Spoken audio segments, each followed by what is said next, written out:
Pour ouvrir ce journal, le carnet d'audience du président de l'Assemblée législative de transition, Dr Ousmane Bougma, a reçu le représentant résident de l'UNFPA en fin de mission au Burkina Faso.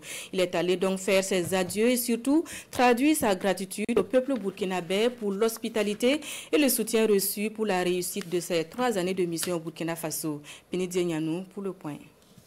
Le représentant résident de l'UNFPA est à l'Assemblée législative de transition.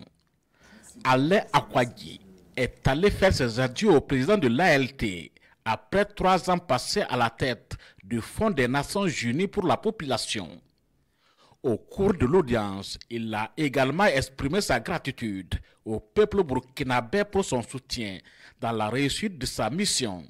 C'était l'opportunité également pour moi vraiment d'exprimer mes remerciements à son Excellence, à tout le gouvernement, à tout le peuple burkinabé pour la disponibilité, l'accompagnement, vraiment des choses qui nous ont permis vraiment d'engranger un certain nombre de résultats. Sur tous les axes du PADS que le gouvernement a adopté pour la période 2023-2025, nous avons pu co-construire vraiment cet outil pour donner des éléments de réponse aux besoins des populations. Dans les objectifs de développement durable, le représentant résident en fin de mission note des acquis notables du pays des hommes intègres, malgré la situation sécuritaire.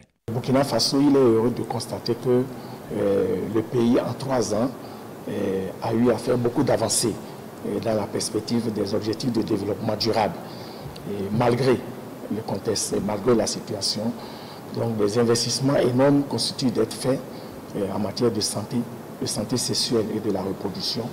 Nous avons noté surtout par rapport au Burkina Faso, vraiment les baisses du taux de décès maternel que nous constatons ici, malgré la situation du pays.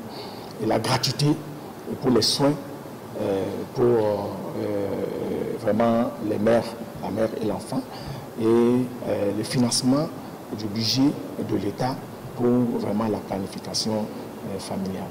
Il a également été question au cours de l'audience la ratification par l'ALT du projet Suède Plus financé par la Banque mondiale.